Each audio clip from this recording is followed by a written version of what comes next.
안녕하세요. 피부지킴이 이상준입니다.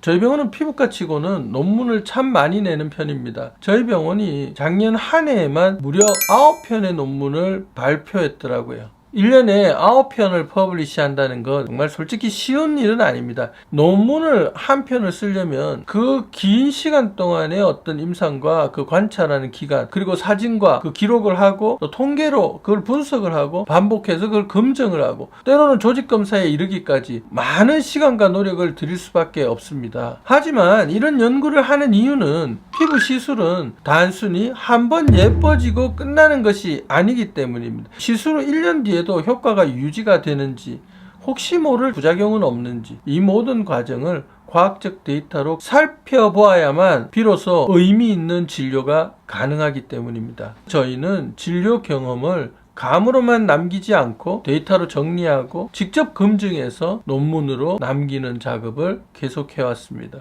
첫 번째 논문은 많은 분들이 궁금해하시는 질문에서부터 시작이 되었습니다. 서마지나 울세라 같은 리프팅을 받으면서 필러나 보톡스나 스컬트라 같은 스킨 부스터를 같이 해도 괜찮을까? 저희는 하버드 의대의 연구 그룹과 같이 18년 이상 누적된 서마지와 울세라 시술 데이터를 바탕으로 필러와 스컬트라 같은 스킨 부스터와 보톡스를 함께 시행했을 때의 장기적인 20년에 가까운 안전성을 분석을 했습니다. 단순히 좋아 보이더라가 아니라 실제 치료를 받은 분들의 기록을 검토해서 안전을 먼저 확인한 연구입니다. 이런 연구가 중요한 이유는 간단합니다. 피부는 결과만 예쁘면 끝이 아니라 시간이 지나도 괜찮아야 하기 때문입니다. 두 번째 논문은 제가 좋아하는 논문인데요. 피코처 레이저를 이용해서 문신 제거를 한 연구입니다. 문신 제거는 겉으로 옅어지는 것만 보면 끝인 것처럼 여겨지지만 피부 속에서 색소가 어떻게 변하고 어떤 방식이 더 안전하고 효율적인지를 따져봐야 됩니다. 저희는 다양한 치료 방식을 서로 비교하면서 조직 검사를 통해서 피부 속의 색소 변화까지 확인을 했던 거죠. 눈에 보이는 결과 뒤에 있는 변화를 확인해야 다음 환자에게 좀 더 안전한 방법을 제안할 수 있으니까요.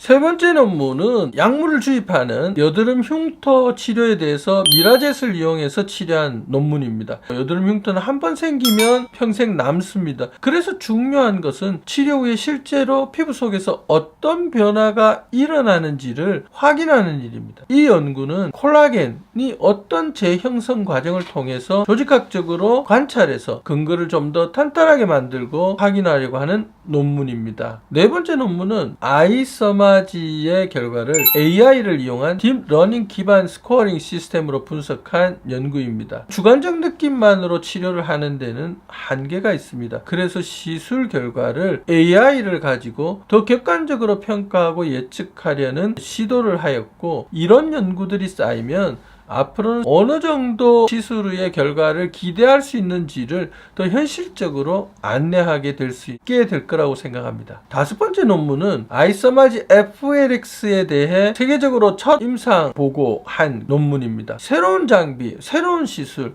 다들 좋다더라라는 말부터 시작하지만 결국 중요한 것은 실제 환자들의 데이터입니다. 저희는 임상 경험을 정리해서 효과와 안전성을 보고했고, 이런 첫 보고는 이후 다른 연구의 기준이 되는 기반 자료가 될 수 있다는 점에서 의의가 있습니다. 여섯 번째 논문은 덴서티 듀얼 고주파 치료에 대한 연구입니다. 고주파는 탄력 개선으로 많이 알려져 있는데 3D로 이것을 촬영하고 피부를 분석하는 장비들을 쓰고 조직 검사까지 같이 써서 탄력과 피지의 변화까지도 정량적으로 확인을 한 겁니다. 같은 시술이라도 어떤 변화가 어떤 지표로 나타나는지 객관화하면 다음 치료 설계가 훨씬 정교해집니다.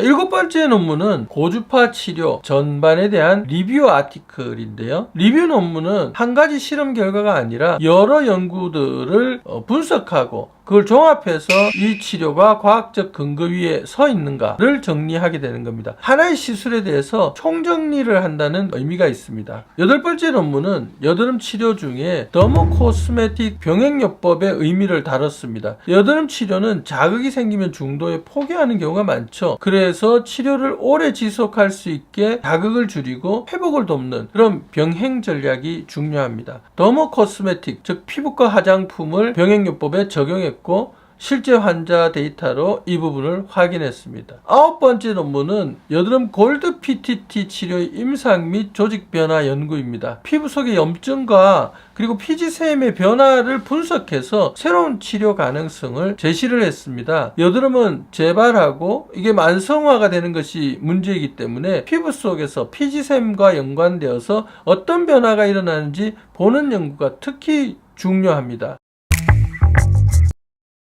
이 9편의 논문이 2025년에 한 해에 갑자기 뚝딱 나온 결과가 아닙니다. 길게는 5, 6년 전부터 아이디어를 가지고 환자 관찰을 해오고 자료를 모으고 통계를 돌리고 검증해서 2025년에 결실을 맺은 것들이 많은 겁니다. 하지만 그 시간이 결국 환자에게는 치료의 안전과 결과의 예측 가능성으로 돌아갑니다. 경험을 데이터로 남기고 그 데이터를 다시 진료에 반영하는 것, 저희가 가장 중요하게 생각하는 방식입니다. 앞으로도 저희는 유행을 따라가기보다 근거를 쌓고 검증해서 더 안전하고 더 좋은 결과로 확인하겠습니다. 다음에도 정직한 피부 이야기로 찾아뵙겠습니다. 감사합니다.